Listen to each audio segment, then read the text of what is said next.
Hello, today we'll be talking about Big O and going over just some intuition, definitions, proofs, and disproofs, as well as how to do Big O estimates. So let's go ahead and get started. So I guess the idea with Big O is we have some function, we're wanting to measure how it grows, and we want to think about, well, how does this grow as input size grows? Say, how does it grow as the size of the input tends toward infinity is the idea. And so can we like measure how large things are? So maybe we think about, okay, f of n or f of x, we'll say is 5x. And maybe we'll say g of x is equal to 10x. So these functions do differ, but they differ by some constant factor, right? So they kind of will look to be like quite similar as they like tend toward keep going. Whereas something like f of x equals x squared, that will kind of, there'll be a point beyond which like f of x squared will surpass like one of these functions, and then like we'll kind of never catch up, or we'll kind of always have this gap between them. And so if we have some point like beyond which we can have some gap, we'll call this point k, and we can like have a gap with these functions. We can kind of think about this as being Big O. And so formally, we say that some function is Big O. We'll say maybe f of x is Big O of g of x if so there exists some, like we'll call them witnesses, c and k, such that for all n greater than k, we know that f of n is less than or equal to c times g of n. And we can technically have absolute values here, but we usually talk about functions that are positive in practice, so you don't really need to worry about those too much. And we sometimes refer to this as less than as opposed to less than or equal to, but yeah. So I guess the idea is, okay, we can find some, maybe we can multiply these by some constant, but then we can find a way to upper bounds. We upper bound f by g. And so how do we go about proving this? Well, what kind of proof is this? We're trying to prove an exist statement. And so we just need to find a c and k that work. And then we have to show that like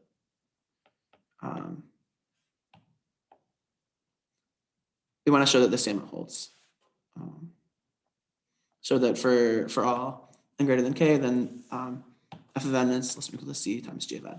And so as one example, we can think about, okay, what if we have our f of x is equal to 5x squared, and I'm wanting to say that f of x is Big O of x squared. So with this one, you're gonna make, okay, well, what kind of c or k would make sense? Well, actually, if I think about, okay, what if I let c equal 5? They actually become the same function. So then I'll choose some k, maybe I'll choose k as 1, then I say, okay, yeah. If I had a c and k, and I think about, okay, kind of any n greater than 1, I know that, okay, definitely 5x squared is less than or equal to, maybe I'll just choose 6 because that finishes them a little bit. But yeah, c times g of x, in other words, like 5x squared less than or equal to 6 times x squared. And so, yeah, so this is showing that this is Big O. I mean, this doesn't always think about, okay, what if I change this a little bit? What if I maybe add in, I have 5x squared, maybe I say plus 10x plus 9. Now it's not entirely like so clear, like this 6 probably wouldn't work. Maybe I choose some really large number in hopes of it working. Maybe I say, okay, I'll choose 10 to the 8th, and that probably is large enough. And I think this kind of will work, but I want to actually make it, to show it, it's kind of hard to say, okay, I have this large number, but how does this actually work? What often is helpful is if you can kind of get into the simpler form where you can actually have some constant times like the g of x you're thinking about. So if you have some constant times like some d times this constant like g of x, then, or this function g of x, then I'll choose c equal to d. And so one thing that's really helpful in doing these proofs is thinking about inequalities. So inequalities can be quite helpful. So kind of the idea is if I want to show that a is less than b.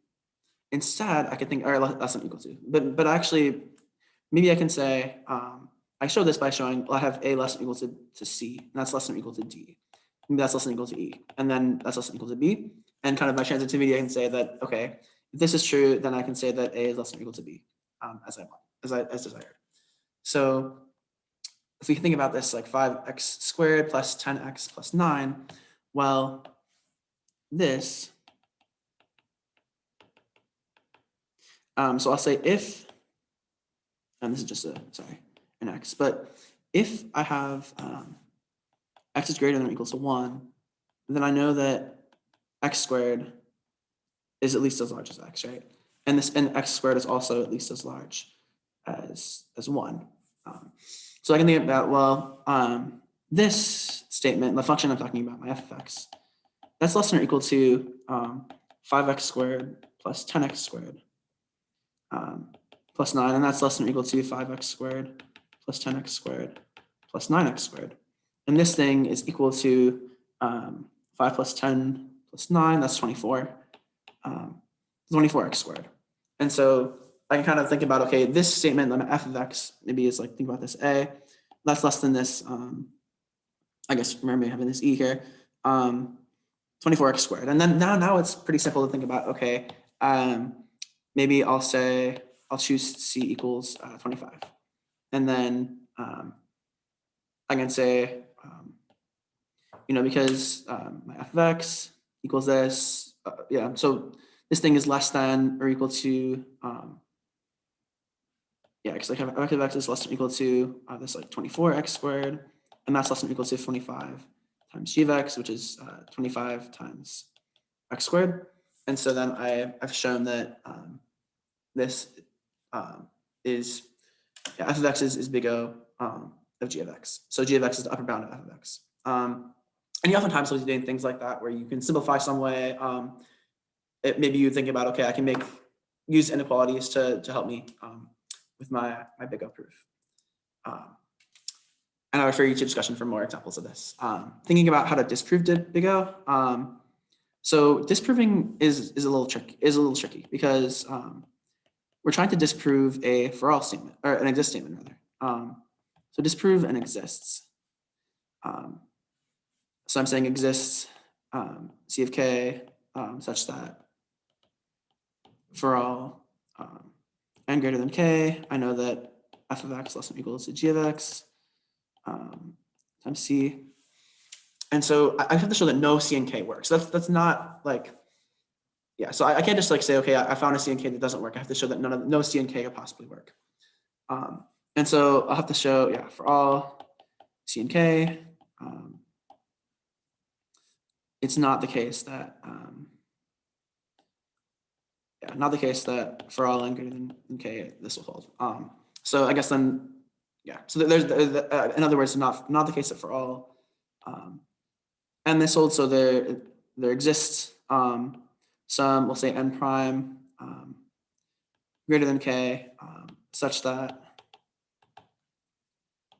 f of n prime is greater than c times g of n prime. And so if I can find such an n prime, then I can show, okay, this can't be, f can't be big O of g. And so let's think about an example. So what if I said we have maybe f is, we'll say 5n to the 4th, and then I think about g of x is, maybe we're saying, it should be x here, x cubed. And so I can think about, okay, I suppose I'll do per contradiction. I'll suppose we have some valid c and k, and then that means that for all n greater than k, then I can say that 5x to the 4th is less than and I guess we're talking about n here. So yeah, 5n to the fourth is less than n cubed, less than c times n cubed. And so now I can kind of apply some algebra here. I'll say, okay, I'll divide both sides by n cubed and get 5n is less than c. And then I'll say, okay, I have n is less than c over 5. Well, wait a minute, n is less than c over 5. N is supposed to be able to grow towards infinity, right? And so kind of no matter how large of a c I choose, I can always find some n prime that this won't hold. So maybe I say, okay, I'll let n prime equal c over 5 plus 1. And then I end up with, okay, then I plug it in like 5 times like c over 5 to the fourth plus 1.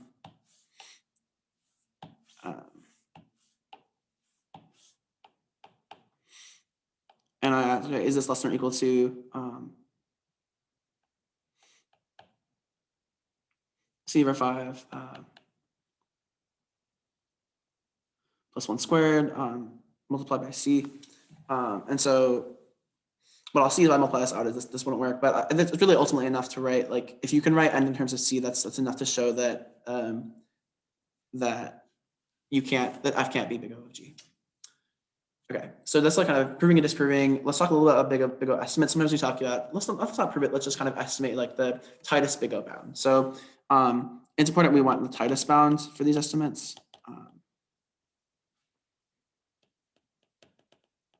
So for example, if I'm talking about, okay, f of x equals 10x to the fourth plus x squared, I could say, okay, well, f of x, that's big O of x factorial, or I mean, I say it's big O of x to the fifth. But really the best answer here is x to the fourth, because I can kind of think about, okay, I'll drop the constants and I'll drop like the lower terms.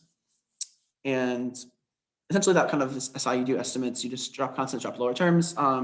If you have things you're multiplying together, you think about, okay, I'll estimate each thing individually, then I'll multiply the estimates together. So maybe you had, I don't know, x to x plus x factorial. And maybe I said, we also have x squared plus x log x.